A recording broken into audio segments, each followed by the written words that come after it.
Mas dulu. Jelas, Coach. Jelas, Kot. Alhamdulillah. Alhamdulillah. Sebentar. Kopinya miring. Dah. Alhamdulillah. Kita ketemu lagi ya. Langsung dimulai gimana Mas Dedi?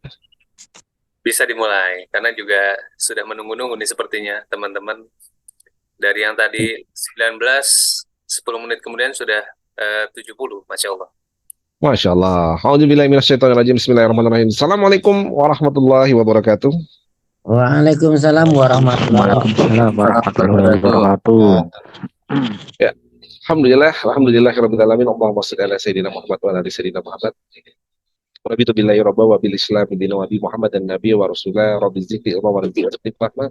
Qala rabbi shrah li sadri wa yassir li amri wa lisani yafqahu qawli amma ba'd. Masya Allah. Alhamdulillah bahagia banget. Nah, ini ada Mas Luhur. Jarang-jarang nih Mas Luhur ikut ngopi malam. Masya Allah. Udah jadi kayak Ustadz pakai band, jadi bisa gantiin saya ngisi nih berarti Mas Luhur nih ya. Ini bapaknya SBC nih ya. Bismillahirrahmanirrahim. Salam buat teman-teman semua. Ketemu lagi di acara Ngopi Malam kita di hari ini. Kalau di sini masih sore, ya betul. Baru aja selesai sholat asar. Dan insya Allah, alhamdulillah di sini adalah waktu-waktu yang mustajabah juga ya di saat safar, dan jadi doa terbaik dulu buat teman-teman semua. Semoga Allah selalu limpahkan rahmatnya, hidayahnya, dan juga karunia kepada kita semua.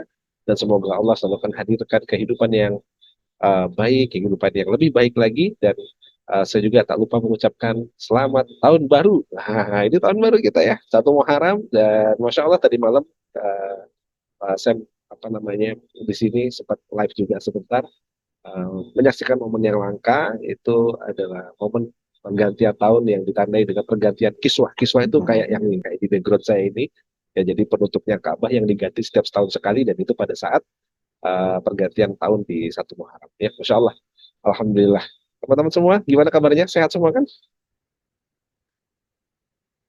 Alhamdulillah. Sehat ya. Karena di sini lagi banyak yang sakit ya, kata batuk pilek wajar kalau lagi umroh, lagi haji, itu biasanya oleh-olehnya salah satunya batuk dan pilek ya. Nah, malam hari ini kita ketemu lagi di acara Kopi Malam, karena sudah beberapa menit, Afwan mohon dimaafkan ya, 16 menit berlalu. Kita akan lanjutkan, dan malam hari ini tetap seperti biasa kita akan membahas beberapa tema. Nah, karena ini momennya adalah momen tahun baru, jadi kita membahas sesuatu yang refresh lagi ya, apa yang sudah kita pelajari di pertemuan-pertemuan kita sebelumnya. Kopi malam yang kita rubah sedikit temanya, itu ngobrol perkara iman dan ilmu, memperbanyak amal dan kuliah. Ini singkatan dari kopi malam kita. Kalau ngopi pagi kan selama ini kan biasanya penyemangat ikhtiar pagi hari. Karena udah malam udah gak ikhtiar lagi kan.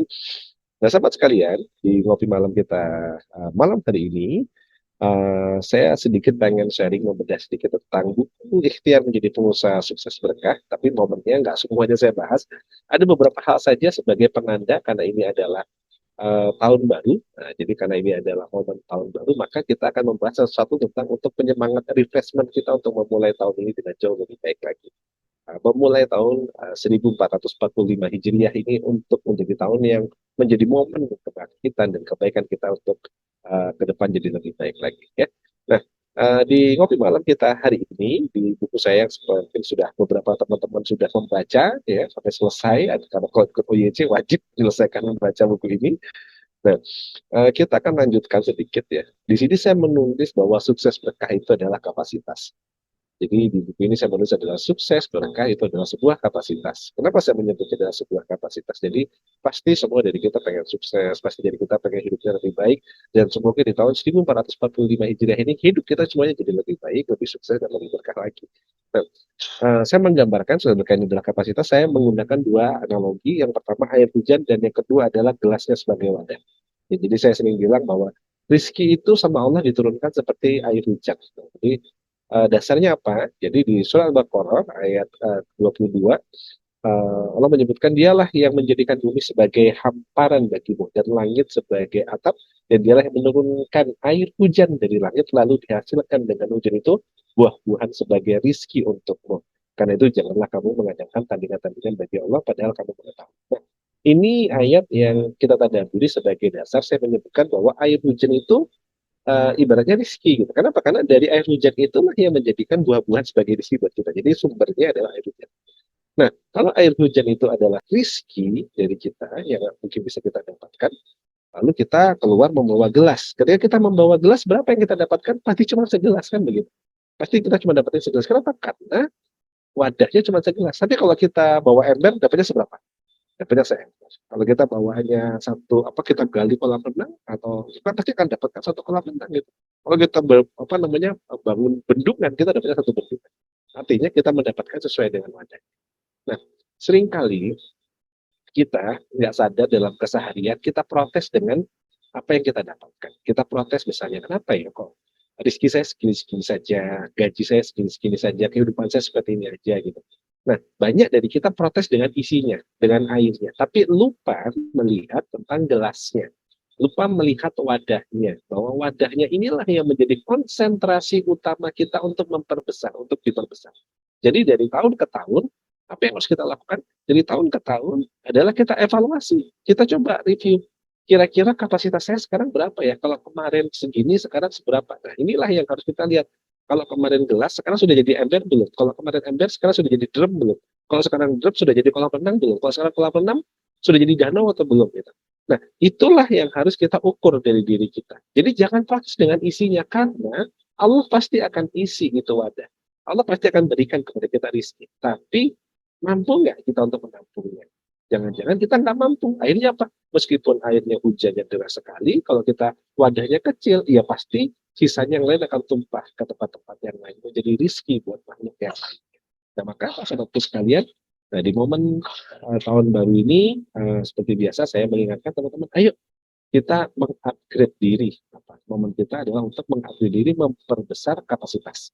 Nah, saya sering menggambarkan bahwa kapasitas kita kalau di dalam bahasa fisika itu adalah panjang dan lebar kali tinggi ya, cara menghitung volume. Nah, kita juga sama, ada panjang, ada lebar, ada tinggi, yaitu apa? Yang panjang pikirannya, yang lebar raganya, yang tinggi jiwanya, dan di tempat yang namanya raga itu adalah tempatnya amal, ya, pikiran tempatnya yang namanya ilmu, dan di jiwa tempatnya namanya iman. Iman, ilmu, amal. Jadi kalau digabungkan itu menjadi 3 pilar ya. Jadi ada leadership, entrepreneurship, dan spiritual. Ya. Jadi entrepreneurship itu IQ kita, spiritual karena ini berhubungan dengan taktik, dengan strategi. Ya. Nah, spiritual itu SQ kita, leadership itu hubungannya dengan kepemimpinan, emosional kita, SQ kita. Maka saya sering menyebut yang bagian bawah panjang kali lebar ini adalah alas, yaitu adalah alas itu kan karena diinjak berarti namanya ilmu bumi, dan yang di atas ini, yang satu ke atas itu adalah iman kita, itu adalah ilmu langit. Nah, ini kalau digabungkan menjadi satu konsep yang namanya IESQ. Nah, kira gitu. Jadi kalau di luar mungkin ada IESQ, nah kalau saya tambahin tetap I-nya butuh, yaitu entrepreneurship-nya ini tentang strategi kita butuhkan. Nah, saya sering menggambarkan di sini saya sedang menggambarkan kalau seandainya diukur kapasitas manusia di titik tengah di sini, kalau dilihat di sini di tengah-tengah ini ada 0, lalu di setiap sudut ini ada 10, 10, 10 misalnya, maka kalau dikalikan maka akan ketemu kapasitas maksimal itu adalah 10 kali 10 kali 10, ada 1000. Nah, saya sering bilang kan, ada nggak manusia di dunia ini yang secara kapasitas itu sempurna? Leadership-nya 10, entrepreneurship-nya 10, spiritualnya 10. Jadi artinya apa?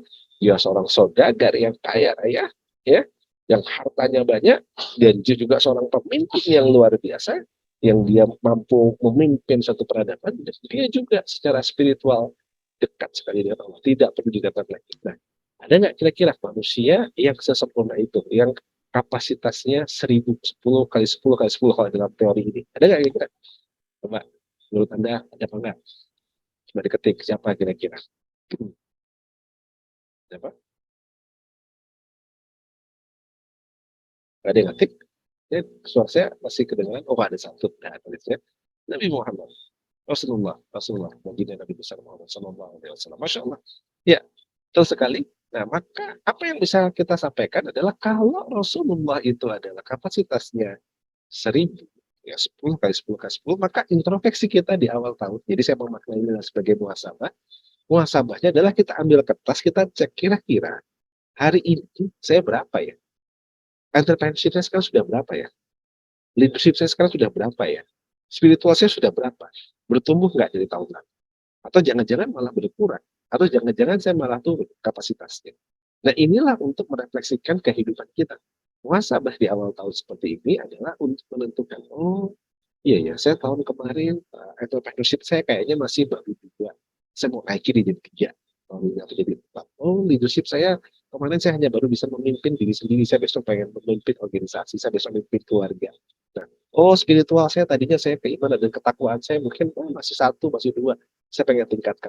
Nah, itulah momen terpenting. Untuk apa? Untuk kita bagaimana bisa meningkatkan target kita untuk kapasitas kita diperbesar. Ini yang terpenting ya. Jadi momen pagi hari ini, momen malam hari ini, saya pengen menyampaikan kepada teman-teman semua adalah karena sukses berkah tadi itu adalah iman kali ilmu kali amal, maka tugas kita adalah apa?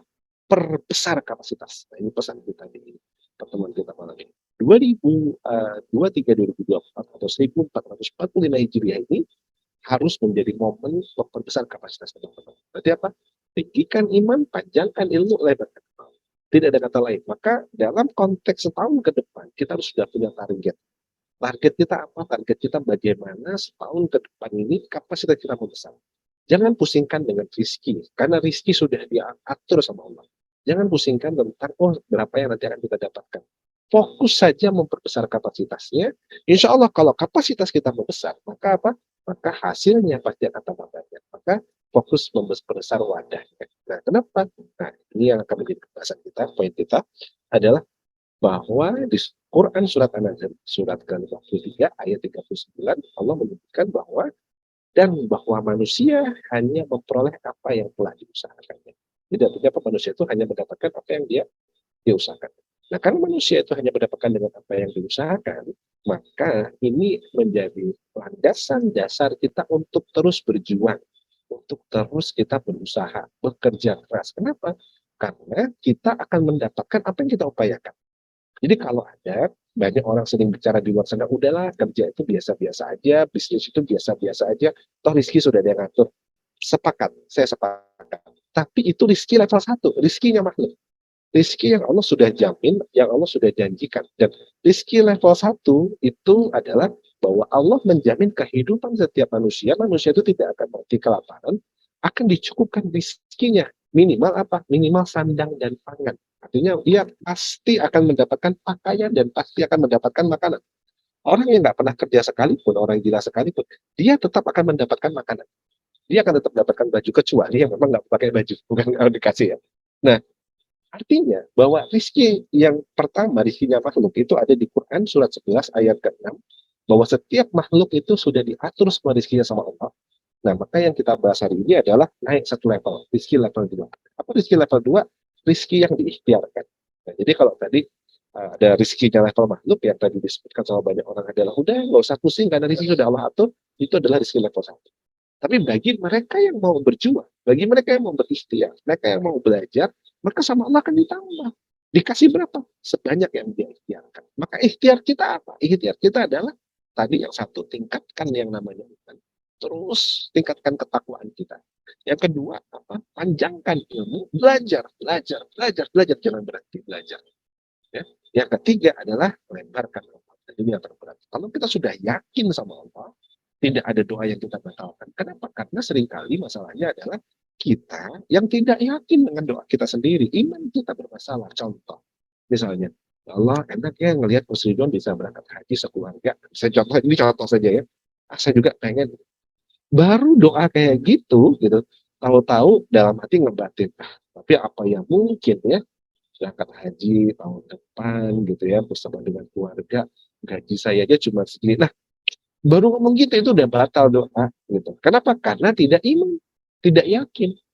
Bisa nggak ya saya ngudasin utang-utang kayaknya kok berat. Ah, itu sudah batal tuh doa. Artinya apa? Maka semua yang pengen kita lakukan, pertama kali yang harus dibangun adalah tinggikan iman. Naikin dulu. Tinggikan iman itu artinya apa? Percaya benar-benar dalam konteks yakin, ya bukan hanya sekedar percaya kepada Allah bahwa tidak ada doa yang tidak dijabah. Ya. Dan ketika kita ikhtiar, tidak ada ikhtiar yang tidak dibalas sama Allah. Maka apa yang harus kita lakukan? Doa dan iman kita harus benar-benar bulat, kita yakin sama Allah. Bahwa apa yang sedang kita ikhtiarkan itu yakin. Saya pengen ngumpulin duit sekian. Karena kemarin saya membacakan 528 doa. Oh, sampai apa?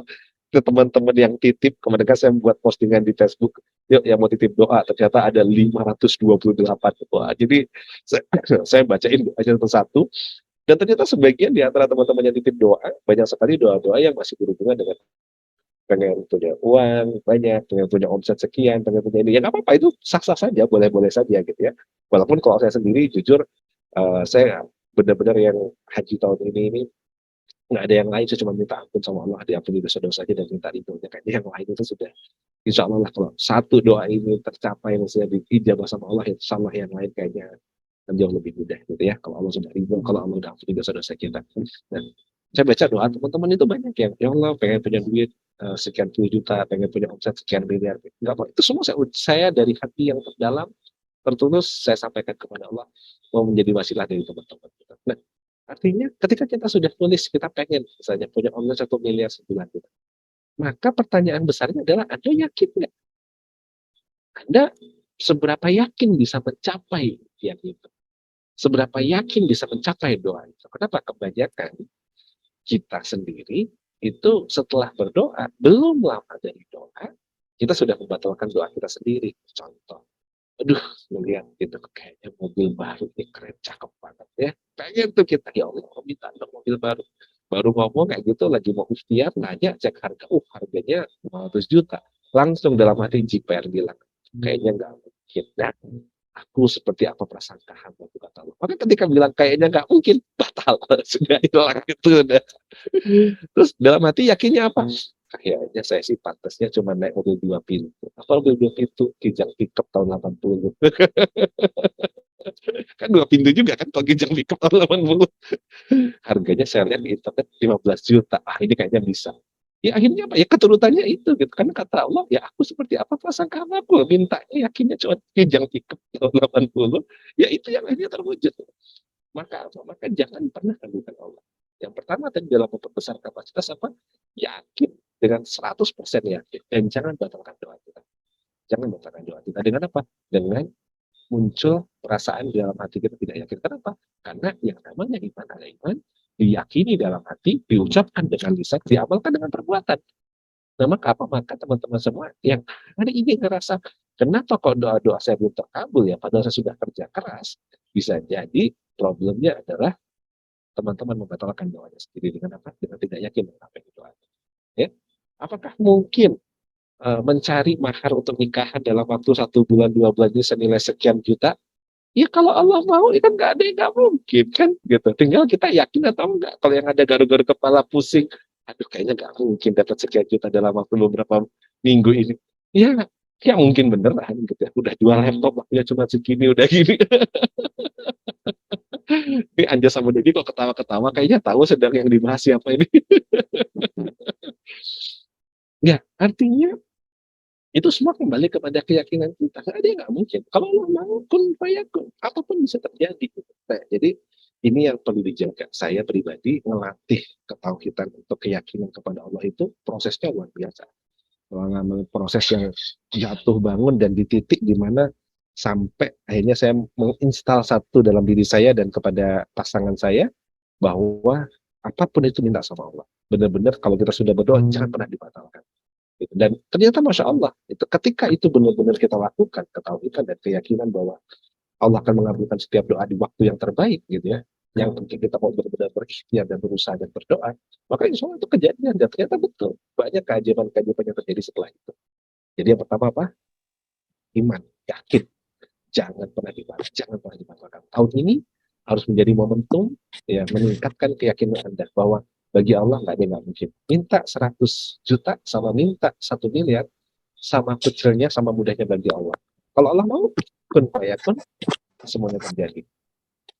Kalau kita lihat misalnya dalam kehidupan kita, berapa banyak orang-orang yang tadinya bukan siapa-siapa, hanya dalam hitungan 1 malam, tahu-tahu menjadi orang yang luar biasa. Di Jogja, ya mungkin tetangganya Mas Luhut, kita kemudian dengar ada satu musisi yang jadi dapat apa namanya golden ticket dari Simon, namanya Mbak siapa namanya, Putri ya, Putri sekolah namanya, banyak anak Jogja itu ya, banyak orang Arifnya. kabarnya. Betul, katanya dia dapat musik lagunya dibeli senilai 7 triliun, ada yang bilang ini, dan kemana-mana saya lihat di apa namanya statusnya dia di Instagram, diundang kemana di mana. Satu malam merubah kehidupan seorang anak, itu luar biasa. Dan dari situ Allah kalau ingin mau naikkan derajatnya, masya Allah luar biasa. Ketika saya pelajari, ketika dia diwawancara, ternyata apa? Ternyata dia sejak kecil itu sudah punya impian, memang pengen menjadi seorang diva musik internasional. Dan impiannya tidak pernah dia batalkan, terus dia panjang bahwa dia yakin meskipun dengan segala keterbatasan, dia nggak bisa melihat, dia mungkin dengan segala keterbatasannya, dia tidak kehilangan keyakinan. Nah, pertanyaannya, kita yang mungkin bisa melihat, kita punya keyakinan nggak? Coba kalau Anda lihat di beberapa wawancaranya dia, ketika saya melihat, kenapa kok dia pengen menjadi diva, kenapa kok dia ini? Dan dia menyatakan dengan jelas sekali bahwa itu cita-citanya. Dan dia pengen menginspirasi orang-orang yang dengan penuh keterbatasan seperti dia, bahwa mereka bisa mencapai cita-citanya. Dalam bahasa lain, apa yang sedang dikatakan itu adalah kita. Dan pertanyaannya, kita ketika punya impian, punya cita-cita, apakah punya keyakinan 100% atau jangan-jangan keyakinan kita hanya ala-kadarnya yang membuat ikhtiar kita tidak maksimal, belajar kita tidak maksimal. Itu yang pertama. Yang kedua, apakah cukup modal yakin? Insya Allah cukup. Tapi ayat pertama yang Allah turunkan itu adalah Iqra. Iqra, bacalah. Allah meminta manusia itu untuk membaca. Artinya apa? Artinya Allah ngasih pesan di dalam Al-Quran, kita di-challenge sama Allah untuk orang-orang yang berpikir, untuk orang-orang yang berpikir. Jadi kita diminta berpikir, kita diminta membaca. Maka ini adalah poin kedua. Perbesar kapasitas dengan apa? Dengan baca. Perbesar kapasitas dengan belajar. Perbesar kapasitas, gunakan otak kita untuk berpikir. Kenapa? Karena kita memiliki DNA keturunan Nabi Adam. Dan Nabi Adam memiliki seluruh ilmu tentang jagat raya. Semuanya yang ada di dalam alam semesta ini, ilmunya sudah dikasih kepada Nabi Adam. Bahkan ketika malaikat disuruh menyebutkan satu persatu nama-nama benda yang ada di seluruh alam semesta, malaikat tidak mampu. Dan Nabi Adam bisa menyebutkan satu persatu. Nah, dan kita, otak kita itu dibekali dengan DNA itu. Tinggal mau kita aktifkan nggak? Bahkan Albert Einstein, orang tercerdas di dunia, hanya mengoptimalkan tidak lebih dari 20% potensi otak manusia. Bayangin tuh. Jadi kita ini banyak nganggurin kapasitas otak kita. Ibarat kita punya hard disk, merah, cuma dipakai berapa mega, kira-kira gitu. Sedikit sekali porsi yang kita pakai. Maka apa, teman-teman, jangan pernah berhenti belajar. Belajar terus, belajar lagi. Untuk apa? Belajar itu dari poin sampai tingkat tahap. Untuk memperbesar kapasitas kita. Dan ini yang penting terakhir dari ayat yang tadi saya bacakan. Yaitu untuk apa? Ikhtiar dan kerja keras semaksimal mungkin. Nah, teman-teman, momen pergantian tahun ini jadikan momen untuk mengevaluasi. Kalau cuma sekedar kita bilang, maaf, besok akan saya perbaiki, ya mungkin kata-kata maaf itu akan diberikan. Tapi ketidakmampuan kita mengeksekusi dan berulang kali, itu menunjukkan bahwa level kelas kita tidak naik kelas. Kita cuma di situ-situ aja. Contoh misalnya, ada seorang karyawan. Berulang kali dari tahun ke tahun, selalu masalahnya tetap berulang di level itu saja. Misalnya laporannya nggak beres lah, pekerjaan nggak optimal, target nggak achieve, omsetnya nggak tercapai, misalnya performa perusahaan rugi gitu. Terus ketika dievaluasi, jawabannya cuma maaf, besok akan saya perbaiki. Tahun depan, maaf, besok akan diperbaiki. Besoknya lagi, maaf, besok akan diperbaiki. Mungkin maaf bisa diberikan, tapi kalau kita tidak pernah untuk berikhtiar menaikkan kapasitas kita tadi, ya selamanya kita akan terjebak di situ. Kita nggak akan naik. Kenapa? Karena kita tidak mau mempamping diri kita tadi, nggak mau nge-push diri kita untuk memperbesar kapasitas. Artinya apa? Ibarat kayak orang sekolah, kita dihadapkan dengan ujian, pas ujian kita gagal, ngulang lagi, ketemu ujian lagi, ngulang lagi. Dan jawabannya cuma apa? Maaf. Gitu ya. Nah, artinya apa? Maaf itu menunjukkan bahwa kita tidak naik kelas. Menunjukkan bahwa kita tetap di level itu, di level itu, di level itu. Kenapa? Karena masih mendapatkan ujian yang sama. Soalnya masih ibarat soal ujian itu soal ujian kelas 2. Besok kalau dapat lagi soal ujian kelas 2, cuman angkanya aja berbeda. Besok kalau dapat lagi soal ujian kelas 2, tandanya kita belum naik kelas. Artinya apa? Kapasitas kita berarti belum ter-upgrade. Kapasitas kita belum membesar. Nah, maka ciri kapasitas membesar apa? Ciri kapasitas yang sudah membesar adalah sama Allah dikasih ujian yang lebih gede. Nah, kenapa? Karena kapasitas tadi itu menggambarkan tentang apa? Menggambarkan tentang rizki yang akan diterima dan ujian yang akan diberikan. Karena Allah tidak akan memberikan ujian melampaui batas kemampuan. Jadi artinya apa? Bahwa kapasitas itu indikatornya dua. Apa indikatornya? Ujiannya dan rizkinya. Jadi kalau kita mau dapat rizki yang lebih besar, maka pasti ujiannya juga tambah besar. Kalau ujiannya masih berputar hal yang sama saja, masih seputaran itu-itu aja, maka tandanya kita belum belajar banyak. Kenapa belum belajar banyak? Belum yakin untuk menaiki level yang lebih tinggi. Nah, muternya di situ. Nah, kenapa urutannya tadi apa? Tinggikan iman dulu, yakin dulu, terus panjangkan ilmu, naikin apa namanya kemampuan, kompetensi, keahlian IQ kita, dan lebarkan amal. Eksekusi dengan disiplin. Ya. Ikhtiar semaksimal mungkin. Dan Allah akan memberikan rizki sesuai dengan apa yang diikhtiarkan. Dioptimalkan. Maka itu tadi gambaran kita. Maka teman-teman semua, momen tahun baru ini saya mengingatkan untuk ayo menjadi momen memperbesar kapasitas. Tapi jangan khawatir kalau tadi misalnya pas memperbesar kapasitas kok ujiannya sama Allah didatangkan lebih berat, aduh kok nambah berat ya, satu ujian kok selesai kok dikasih ujian lebih gede, satu ujian selesai kok dikasih ujian lebih gede. Tandanya Allah lagi sayang, sedang mau dinaikkan derajat atau diperbesar kapasitas. Dengan apa? Dengan dikasih ujian kenaikan ke kelas. Maka semoga teman-teman yang hari ini sedang diuji sama Allah, diuji di bisnisnya, diuji di rumah tangganya, diuji di dalam keluarganya, diuji di dalam karirnya, diuji di dalam apapun yang sedang dilakukan, semoga lulus dengan predikat semakin taat dan semakin takwa. Ya. Karena apa? Sejatinya ending dari ujian itu adalah Allah pengen melihat kita untuk menjadi semakin taat dan semakin takwa. Dan kalau kita semakin taat, semakin takwa, diuji semakin dekat dengan Allah, tandanya lulus dari ujian. Tapi ketika diuji, membuat kita semakin galau, semakin gak yakin, semakin jauh dari Allah, berarti Anda gagal. Dan Anda akan siap-siap untuk ulang lagi. Karena apa? Tinggal kelas. Oke, teman-teman, silahkan dievaluasi. Dari tiga ini, mana yang Anda masih kurang? Apakah masih kurang kerja kerasnya? Apakah masih kurang ilmunya dan strateginya? Atau masih kurang yakin dengan apa yang sedang Anda ikhtiarkan? Maka pesan saya, yuk, teman-teman semua, jangan lupa perbesar kapasitas kita. Selamat berjuang, semoga tahun ini menjadi tahun momen kebangkitan dan momen untuk Anda menjadi jauh lebih baik lagi. Semoga hajat-hajat teman-teman dikabulkan sama Allah Subhanahu wa taala dan semoga kita semua lulus dari setiap ujian yang Allah berikan kepada kita. Saya kembalikan dulu kepada studio kepada Mas Dedi ya, dan boleh dilanjut dengan tanya jawab. Kita masih ada waktu kurang lebih sekitar 15 menit. Tafadhol Mas Dedi. Terima kasih, Coach Ridwan. Masya Allah, walaupun 3 poin, tapi luas sekali kita bisa memaknai dari 3 hal yang disebutkan tadi. Dan untuk teman-teman, jika ada yang ingin bertanya, silahkan di kolom chat ataupun nanti bisa raise hand langsung agar bisa berinteraksi langsung dengan Coach Ridwan. Apakah ada yang sudah siap dengan pertanyaan-pertanyaannya?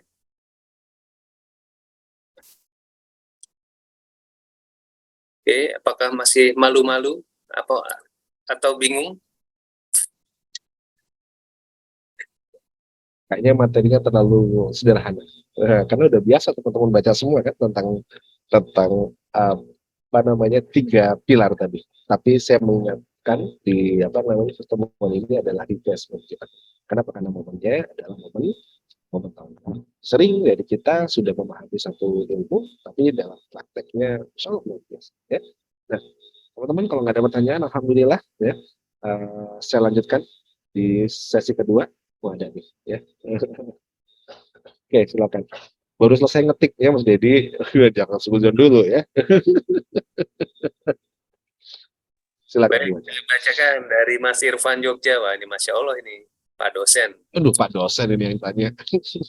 Coach Afwan, kadang merasa sudah meningkatkan kapasitas, cuman rasanya belum meningkat. Kira-kira yang perlu diperbarui rasa sabarnya atau apanya nih, Coach? Oke, ya. Coach Afwan kadang sudah merasa sudah meningkatkan kapasitas. Nah pertanyaannya, merasa sudah meningkatkan atau merasa sudah meningkat? Itu hal yang berbeda. Kalau merasa sudah meningkatkan, berarti kita rasanya sudah melakukan ikhtiarnya. Nah kalau kita sudah melakukan ikhtiarnya, apakah hasilnya kita meningkat kapasitas atau tidak? Belum tentu kan, kayak ibaratnya kita udah latihan, apakah berhasil atau belum? Kayak saya mau diet nih, Saya sudah melakukan diet, tapi apakah sudah turun berat badannya atau belum, itu perkara berbeda ya.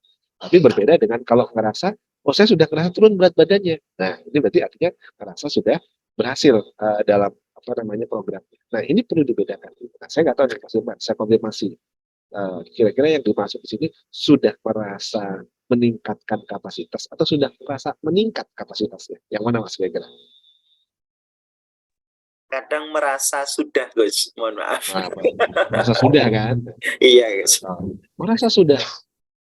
Yang bisa mengetahui bahwa kita itu sudah semakin besar kapasitasnya kita atau belum, itu kadang ada dua orang.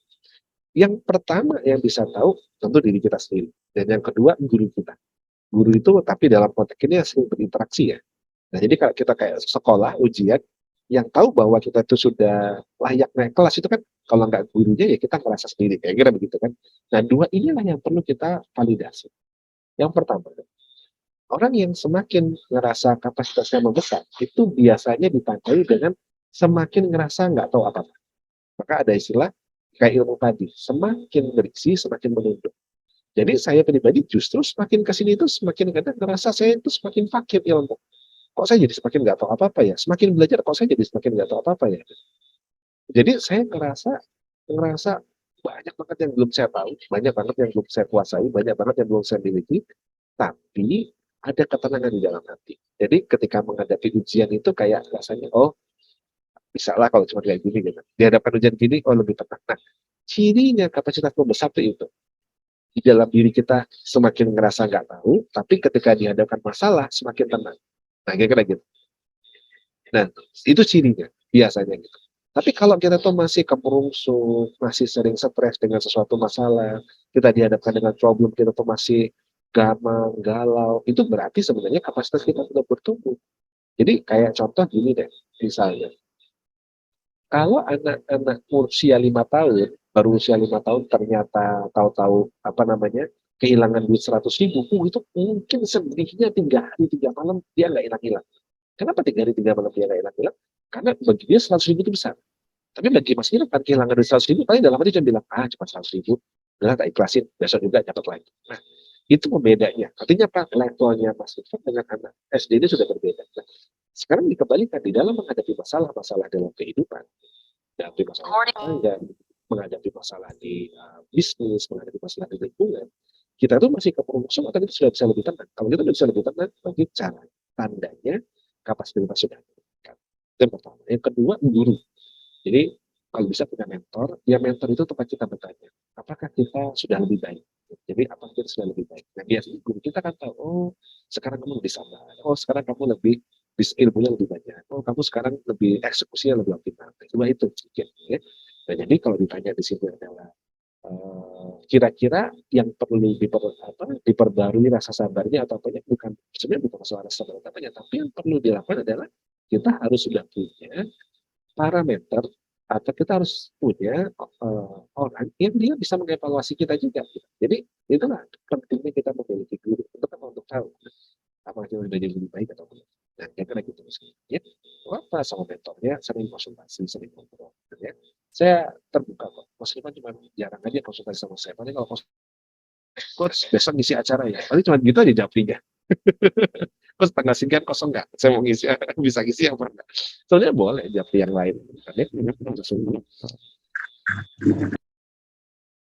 Wallahu alam, kira-kira begitu ya.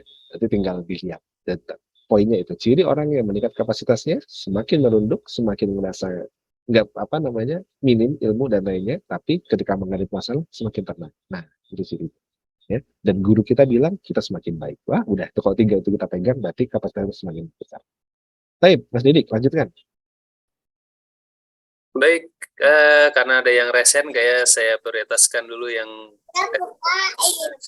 Pak Agus, monggo. Assalamualaikum warahmatullahi wabarakatuh. Salam. Assalamualaikum warahmatullahi wabarakatuh. Alhamdulillah bisa bergabung di SDC ini. Perkenalkan saya Agus Prianto, Coach. Kebetulan baru 1 minggu bergabung dengan SDC. Alhamdulillah saat ini saya lagi mengikuti KPP di Brebes bersama Mas Fajar. Masya Allah. Ya. Eh, Alhamdulillah, gua juga agak terlambat tadi ngikutin ini. Ada beberapa yang ingin saya tanyakan, Coach. Boleh. Alhamdulillah, saya sendiri sudah menjalani usaha kuliner kurang lebih 20 tahun.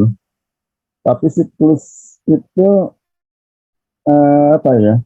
Beberapa kali saya harus mengalami siklus di mana saya harus jatuh benar-benar ke bawah, dari bawah. Kemudian nanti saya lihat siklus akan kembali naik lagi, dan ini udah ketiga kali Coach saya mengalami siklus itu.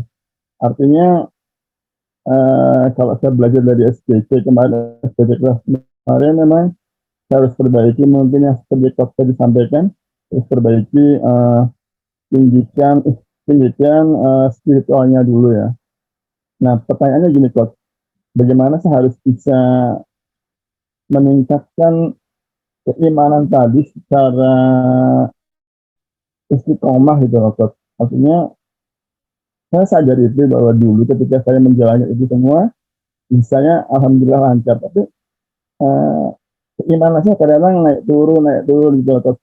Jadi betul sekali yang SPC ajarkan bahwa saat kita tidak menunjukkan keimanan kita, tauhid kita, maka akan sangat berpengaruh kepada bisnis yang kita jalani.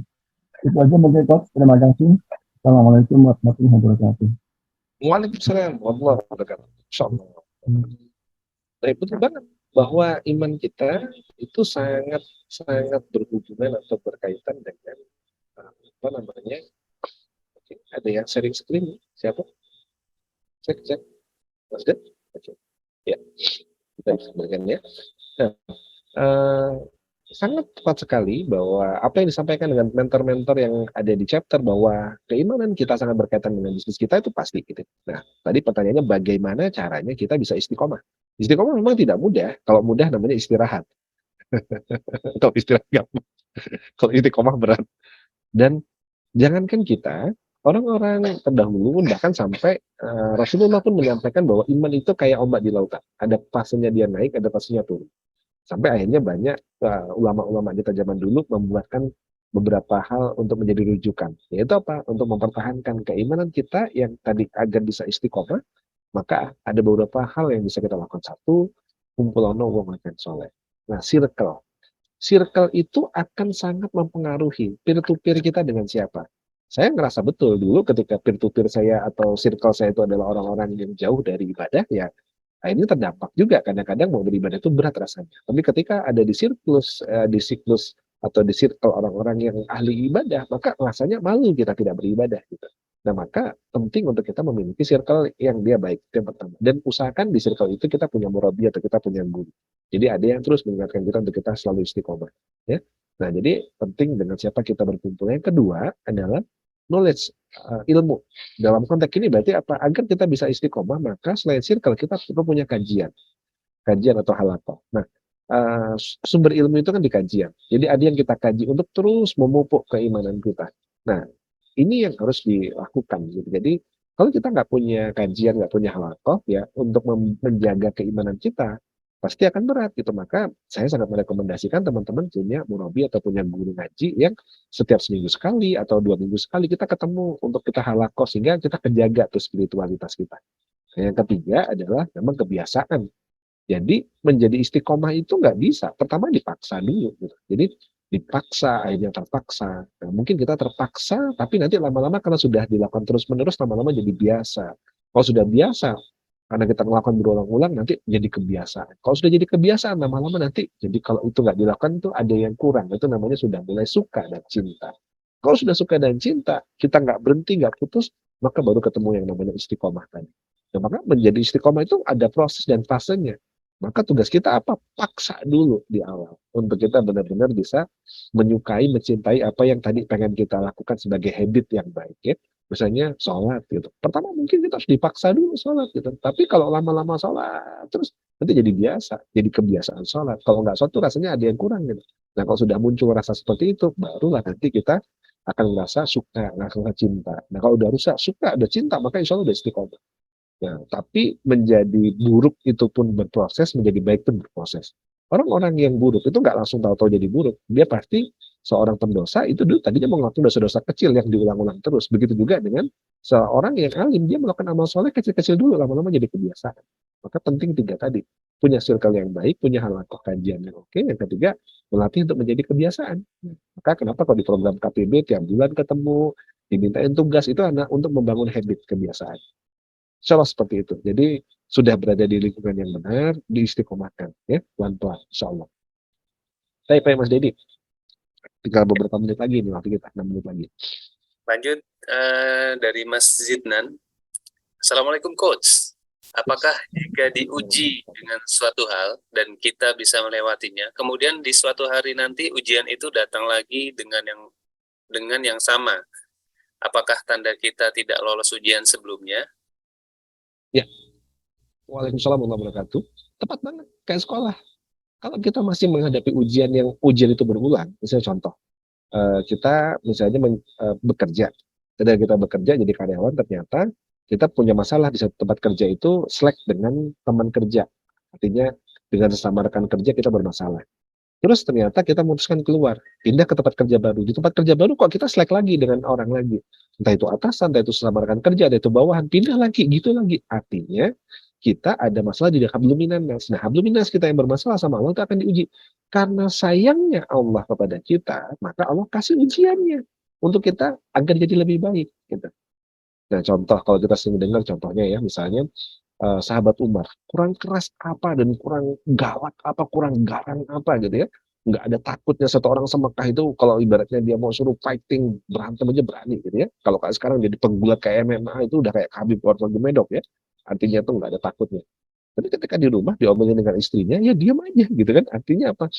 Ternyata untuk melembutkan hatinya sama Allah didatangkan istri ya, yang istrinya tukang ngomel ibaratnya, yang tujuannya untuk apa? Agar hatinya umat itu lembut gitu. Artinya itu. Jadi artinya setiap dari kita tuh dikasih ujian untuk apa? Saking sayangnya Allah kepada kita agar kita layak menjadi penduduk surga, maka dikasih sama Allah itu kita ujian untuk apa? Memantaskan diri kita untuk layak menjadi penduduk surga. Untuk kita pulang nanti itu kita layak gitu. Maka dikasih ujian. Nah, kalau belum lulus ya dikasih lagi ujian yang sama. Belum lulus, kasih lagi ujian yang sama. Mungkin hanya beda orangnya, beda topiknya, beda temanya, tapi sebenarnya ujiannya sama. Nah, kira-kira begitu. Jadi, kalau kita masih mengulangi masalah yang sama terus, introspeksi. Aduh, berarti saya belum lulus. Berarti apa? Berarti saya harus belajar lagi. Berarti saya harus ini. Gitu. Nah, itu yang harus kita lakukan. Kalau udah lulus, insya Allah nanti ujiannya naik lebih berat. Tapi jangan takut. Ya, artinya kita hadapi ujian yang semakin berat itu tanda bahwa Allah sayang dengan kita. Ya, bahwa kita udah belajar. Baik. Lanjut Mas Dedi. Ada 2 lagi. Dari Mas Ferry Banyuwangi. Assalamualaikum Coach. Sebenarnya ujian terberat dalam hidup ini itu apa? Kadang kalau ada hinaan, saya sendiri ada rasa sakit, tapi mencoba bersabar. Ujian terberat dalam hidup ini apa? Kalau saya, mungkin berbeda-beda setiap orang ya, ujian yang terberat. Karena setiap dari kita itu default itu bawaan lahirnya itu sama Allah, itu sudah punya fitrah masing-masing. Ya. Jadi fitrahnya satu orang dan yang lainnya itu pasti berbeda. Tapi ujian terberat kita itu adalah bahwa bagaimana kita bisa mendapatkan ridhonya Allah. Itu ujian. Jadi dalam kehidupan kita, makanya saya sampai menulis mentitel di diri saya itu kan CRA. CRA itu sebenarnya bukan konstitusi abadi, tapi CRA itu cari ridho Allah gitu. Kenapa? Karena itu ujian terberat bagi saya. Bagaimana untuk mendapatkan ridho Allah? Kalau hanya sekedar masuk surga, tapi Allah nggak ridho, apa sih nikmatnya di surga? Kayak ibarat kita pulang ke rumah, kangen dengan orang tua, sampai rumah, tapi orang tua kita nggak ada. Gitu. Jadi kayak hampa kan gitu. Nah, saya membayangin bahwa ternyata ujian terberat itu bukannya sekedar mendapatkan surga, gitu. Tapi ujian terberat kita itu adalah bagaimana mendapatkan ridhonya Allah. Nah, untuk mendapatkan ridhonya Allah ini yang Masya Allah pasti tidak mudah gitu. Nah, maka apa yang harus kita lakukan terus, kita pelan-pelan harus terus berikhtiar ya, mempelajari bagaimana ya agar Allah itu ridho dengan kita gitu. Tentu kita sendiri harus ridho dengan Allah. Jadi apapun yang Allah hadirkan dalam kehidupan kita harus ridho. Nah, maka biasanya dari situ akan muncul ya keridhaan Allah kepada kita. Jadi mulai dengan kita ridho dengan Allah, dengan seluruh takdirnya, dengan seluruh apa yang dihadirkan, pelan-pelan insya Allah nanti Allah pun akan ridho dengan kita. Ya, nah ini ujian terberat bagi kita. Kenapa? Karena sesungguhnya Iblis dan setan sudah berjanji akan menggoda kita dari depan, dari belakang, kanan, kiri, atas, dan bawah untuk menjauhkan kita dari ridhonya Allah. Untuk menjauhkan kita dari ridhonya dengan apa? Dengan cara bermaksiat. Ya seperti ketika Iblis menggoda Nabi Adam untuk melanggar apa yang sudah ditentukan sama Allah. Melanggar apa? Perintah dan larangannya. Ya, sebenarnya yang namanya takwa itu kan berasal dari kata takut. Takut itu untuk apa? Artinya bahwa takwa itu kan setiap hari Jumat kita diingetin menjalankan perintahnya, menjauhi larangan. Nah, Allah itu melarang, kamu jangan deketin pohon ini. Sebenarnya bukan masalah pohonnya, tapi Allah memerintahkan. Bentuk takwa itu, jangan deketin pohon. Ya kayak kita sedang diingatkan, lah taqrabu zina, jangan deketin zina. Terus kita ngelanggar. Nah, nanti kita gagal tuh mendapatkan ridho Allah. Kenapa? Karena kita melanggar perintahnya. Allah nggak ridho. Nah, maka ujian terberat kita adalah mendapatkan ridho Allah. Bagi saya, bagi teman-teman mungkin akan berbeda pendapat. Apa dong? Nggak masalah ya. Allah nggak masalah. Baik, gitu Mas Ridho. Yang terakhir dari Pak Muhammad Sun Haji. Afan Coach, doa apa yang simple tapi jawaban Allah adalah pemenuhan semua permintaan kita. Syukron. Waduh, berat ini kayaknya. Pertanyaannya simple, jawabannya nggak simple. Kalau saya tahu, saya juga mau ini. Ya, untuk satu hal ini saya kayaknya belum punya ilmunya. Jadi artinya, ya Afwan, Pak Sun Haji ya, saya juga nggak tahu ini jawabannya dari pertanyaan antum hari ini. Doa apa yang simple, tapi jawabannya Allah adalah pemenuhan semua permintaan yang kita tahu. Nah ini saya sendiri pun nggak tahu ya. Kalau saya tahu, ya saya juga akan amalkan ini. Tapi bagi saya adalah, insya Allah Allah itu tahu semua apa yang kita inginkan. Ya. Artinya kita ingin apa itu tahu. Tapi Allah itu suka dengan ketika kita itu merintik apa ya, istilahnya gini. Adab saya belajar dari guru saya adalah salah satu adabnya berdoa itu adalah kita merasa menjadi budak, menjadi hamba dari seorang Tuhan, dan ketika kita minta itu dengan merintik. Nah itu adabnya. Jadi doa itu kita nggak boleh sombong, nggak boleh doa yang ya Allah, kamu pengen apa namanya punya mobil dong ya Allah gitu ya. Kayaknya sudah layak sih aku punya mobil. Nah itu doa yang sombong gitu kayak gitu. Nah tapi doa itu kalau perlu, bahkan kalau kita nggak bisa nangis pun ketika kita berdoa sepertiga malam atau kita melihat Ka'bah atau apa, ya tetap dipaksakan gimana caranya menangis itu ada gitu. Jadi kadang bukan hanya tentang semata-mata isinya, tapi tentang caranya. Nah, jadi kan membedakan hasil itu adalah caranya. Jadi makanya kenapa ada istilah mustajabah. Mustajabah itu apa? Waktu yang mustajabah, tempat yang mustajabah, gitu kan. Jadi dan orang-orang yang mungkin insya Allah dekat dengan Allah, nah, maka kadang saya konsentrasinya bukan hanya dalam konten, bukan hanya dalam isi doanya, tapi juga adalah bagaimana cara menyampaikannya. Gitu. Nah, maka ada beberapa doa biasanya saya lakukan tadi. Saya selalu menziarahi tempat-tempat yang mustajabah. Selalu berdoa memanfaatkan waktu-waktu mustajabah. Gitu. Kayak ini kenapa saya pilihnya akhirnya waktunya adalah ngopi malam, karena di sini pada asal menjelang maghrib. Dan juga kalau misalnya di Indonesia biasanya saya ngopi pagi subuh gitu, karena kalau di sini sekarang kalau ngopi pagi saya harus online-nya jam 1 malam ya, jam 1 malam. Ya, sebenarnya nggak ada masalah gitu, tapi saya mencari waktu mustajabahnya sini itu di Safar dan juga di Ba'da Asar menjelang maghrib gitu, dan di sana mungkin malam gitu. Nah, jadi ini yang menjadi momen-momen yang saya kejar. Jadi apa? Waktu mustajabah, tempat-tempat mustajabah. Kenapa saya sering ke Haram, pasti biasanya apa namanya ke Raudhah, ke Rasulullah gitu. Itu karena tempat-tempat mustajabah dan mendekati guru-guru, minta didoakan sama guru-guru, orang-orang yang dekat dengan Allah. Nah, jadi saran saya itu. Nah, kalau seandainya pun ada jawaban yang mungkin mendekati doa yang diajarkan sama Allah di Al-Quran, ya doa satu jagat ya. Rabbana atina fid dunya hasanah wa fil akhirati hasanah gitu. Tapi akan jauh lebih afdol ketika itu spesifik.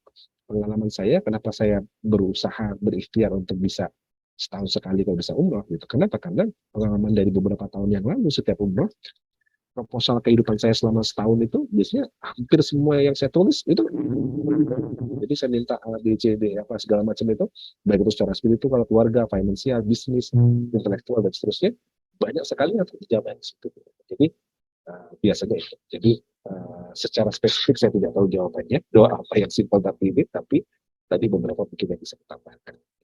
Jadi apa? Mungkin bukan hanya semata-mata isinya, tapi mungkin juga dengan caranya. Bagaimana kita mengajarkannya, kapan waktunya, di mana tempatnya, itu menjadi sesuatu yang insya Allah bisa jadi akan menjadi luar biasa. Oke, tapi kira-kira itu jawaban untuk pertanyaannya Pak Sohaji. Ya. Apa deh, saya belum bisa memuaskan karena saya juga mungkin tidak tahu secara spesifik ya, tapi insya Allah tadi itu yang saya sampaikan. Baik, lanjut. Sudah habis sih, Coach. Alhamdulillah, kalau sudah berarti tandanya teman-teman sudah apa namanya mendapatkan poin apa yang kita pelajari di malam hari. Semoga bermanfaat sama-sama sekalian ya. Semoga menjadi istiqomah. Ya saya juga berusaha untuk istiqomah nih seminggu sekali dimanapun tempatnya, kapan kesempatannya untuk bisa terus apa namanya buat acara. Ini pun tadi malam Umi itu tanya, besok mau ada ngopi nggak? Gitu. Ngopi dong, dia bilang gitu. Besok tuh tanggal merah mau libur. Tanggal merah ya, dari Indonesia tanggal merah ya. Anak-anak libur semua ini pada nggak masuk gitu. Ya nggak apa-apa kan, kopinya ngopi malam. Dia bilang kayak gitu kan. Halo, kenapa? Iya. Iya, tanggal libur. Oh iya, libur tanggal satu ketemu libur aja gitu. Ah, saya bilang Bismillah istiqomah saya bilang gitu ya. Karena ini pun latihan buat saya untuk bisa istiqomah. Jadi senang banget bisa ketemu dengan teman-teman semua. Semoga sahabatku sekalian di seluruh tanah air tahun ini sama Allah diijabah seluruh hajat-hajatnya. Allah kabulkan seluruh doa-doanya. Allah jadikan jalan rezekinya menjadi jalan rezeki yang halal dan thayyiban, berkah dan limpah, menjadikan keluarga sakinah mawaddah warahmah. Amin. Hafiz dan hafizah. Bagi yang sekarang sedang dihadapkan dengan masalah, semoga Allah berikan jalan keluar. Bagi yang sulit, semoga Allah mudahkan segala urusannya. Bagi yang sempit, semoga Allah lapangkan. Bagi yang sedang memiliki hutang piutang, semoga segera Allah selesaikan, Allah mampukan. Bagi yang hari ini sedang mendapatkan musibah, semoga diberi ketabahan kekuatan. Bagi yang sakit, semoga disembuhkan. Dan semoga sahabat sekalian yang seluruh ada di Indonesia, semoga hidupnya Allah berikan keberkahan. Usianya diberikan keberkahan, ilmunya diberikan keberkahan, dan semoga Allah ampuni dosa-dosa kita di masa lalu, masa kini, dan masa yang akan datang, dan semoga Allah istiqomahkan kita di jalan kebaikan dan di jalan dakwah, dan semoga Allah panggil kita nanti dalam keadaan husnul khatimah. Bagi yang punya hajat pengen ke tanah suci, semoga Allah segera undang ke tanah suci untuk berumrah berhaji bersama dengan orang-orang yang dicintai. Ya. Insyaallah semoga teman-teman semua bisa berhaji di waktu muda, bisa berumrah bersama dengan teman-teman. Amin ya rabbal alamin. Semoga kita semua bersaudara di dunia berada di seluruh keluarga saya, di keluarga saya, Bapak dan Ibu, semoga diberikan kekuatan istiqomah dan juga kelancaran dalam ibadah kami diterima ibadahnya, dan semoga beribadah kami semua ya. Mohon doanya teman-teman semua. Insyaallah. Jadi mungkin itu yang bisa saya sampaikan. Mohon maaf yang baik-baik datang dari Allah, kurangnya dari saya sebagai manusia tepat salah dan hilaf. Kita akhiri. Assalamualaikum